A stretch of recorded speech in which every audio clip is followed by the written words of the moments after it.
Morning students. आज हम 36 lesson को आगे बढ़ाते हुए सहलगनता के टाइप्स के बारे में अध्ययन करेंगे। हमने पिछली क्लास में अध्ययन किया था सहलगनता क्या होती है, किसने खोजा, उसके एक्सपेरिमेंट किसने किए। आज हम अध्ययन करते हैं सहलगनता के प्रकार। देखो बेटा, सहलगनता के दो प्रकार हैं। आप सभी जानते हैं सहलगनता का क्या मतलब होता है। आप सभी कि भाई गुणसूत्रों पर जब दो जीन अत्यंत पास पास हों और वो साथ साथ गमन करते हैं तो उन्हें सहलगन जीन कहते हैं। और इसे क्या, इस गुण को क्या कहा जाएगा? सहलगनता। देखो बेटा, सहलगनता या लिंकेज के 2 टाइप्स हैं। फर्स्ट है पूर्ण सहलगनता।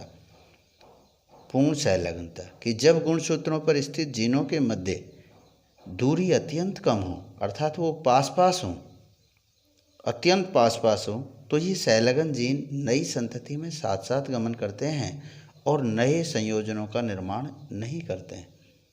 इसे पूर्ण सहलगनता कहते हैं। और ये किस में पाई जाती है बेटा? ड्रोसोफिला मेलानोगास्टर में।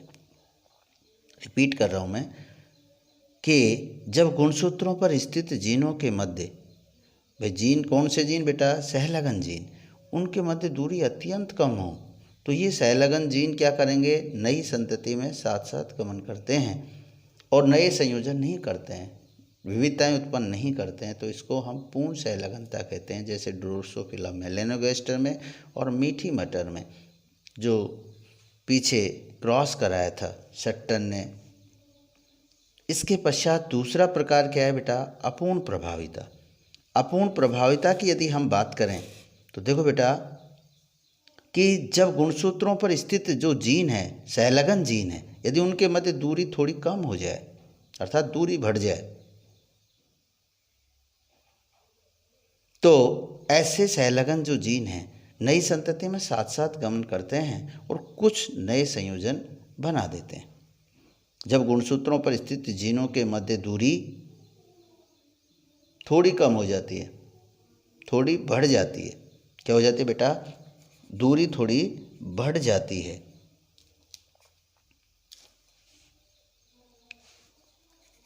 ध्यान देना, क्या बताया मैंने? जब गुणसूत्रों पर स्थित जीनों के मध्य सहलगन जीन, कौन से जीन बेटा? सहलगन जीनों के मध्य दूरी थोड़ी बढ़ जाती है तो ये नई संतति में साथ साथ गमन तो करते हैं लेकिन कुछ नए संयोजन बना देते हैं। इसे ही हम अपूर्ण सहलगनता कहते हैं।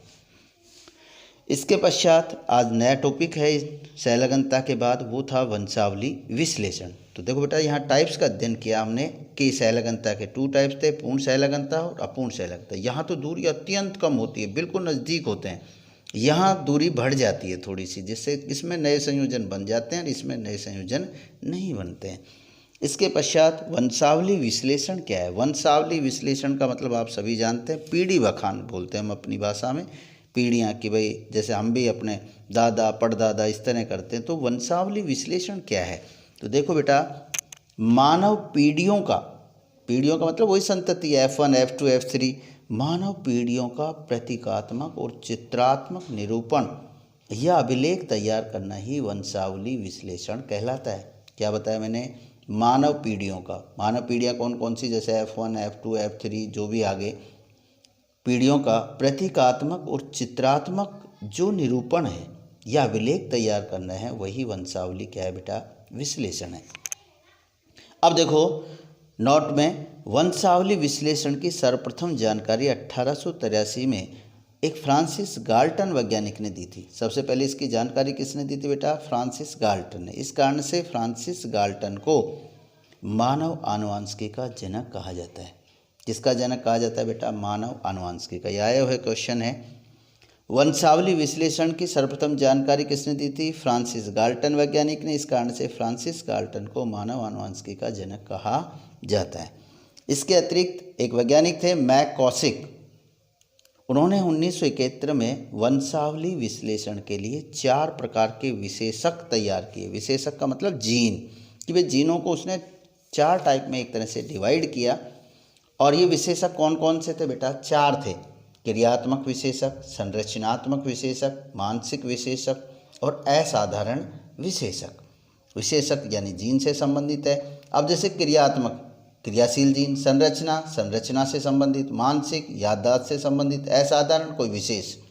तो देखो बेटा, क्रियात्मक विशेषक, इसके अंतर्गत क्रियात्मक जीनों का अध्ययन किया जाता है, यानी मानव के अंदर जो कौन से क्रियात्मक जीन हैं हम उनका अध्ययन करेंगे। संरचनात्मक विशेषक की बात करें तो इसमें संरचनात्मक जीनों का अध्ययन किया जाता है। मानसिक विशेषक की बात करें तो मानसिक जीनों का अध्ययन किया जाता है, इसके अंतर्गत मानसिक जीनों का अध्ययन किया जाता है। असाधारण विशेषक की बात करें तो इसके अंदर असाधारण जीनों का अध्ययन किया जाता है। ये था वंशावली विश्लेषण। अब देखो वंशावली विश्लेषण में क्या बताया भाई, प्रतीक या चित्रात्मक निरूपण है, ये क्रॉस में काम आते हैं। वंशावली विश्लेषण के प्रतीक और चित्रण देखो कौन कौन से हैं। नर के लिए ये सिंबल काम में लिया जाएगा, ये प्रतीक आयताकार बॉक्स। मादा के लिए कौन सा बेटा, राउंड, गोल। और प्रभावी संतति, प्रभावी और अप्रभावी के लिए इसमें जो ये गोले हैं ये मादा के लिए, ये मादा प्रभावी संतति, ये नर। यदि क्रॉस कराया जाए, क्रॉस का मतलब वही जनन, तो ये तो नर और ये मादा, इनके मध्य क्रॉस, तो इस तरह से सिंबल। करीबी रिश्तेदारों में क्रॉस हो रहा हो, यानी उनका बैक क्रॉस, टेस्ट क्रॉस हो रहे हों, तो उसके अंतर्गत हम डबल लाइन से इसको इंगित करेंगे नर और मादा को। वाहक संतति, वाहक का मतलब है रोगग्रस्त संतति, और रोगग्रस्त के लिए हम आधे बॉक्स का इस्तेमाल करेंगे। यदि हम क्रॉस कराते संतति प्राप्त करते हैं तो देखो बेटा ये जनक हो गए नर और मादा, इनसे ये संतति प्राप्त हुई, एक संतति मादा, दूसरी नर, तो ये संतति हो गई, ये जनक हो गए। यदि संतति कैसी प्राप्त होती है बेटा, जुड़वा, तो जुड़वा मादा संतति इस तरह से दर्शाई जाएगी, जुड़वा नर संतति इस तरह से। मैं रिपीट कर रहा हूँ कि वंशावली विश्लेषण के प्रतीक और चित्रण देखें तो ये नर के लिए आयताकार बॉक्स, मादा के लिए राउंड बॉक्स, और प्रभावी संतति के इसलिए राउंड यानी छायादार बॉक्स।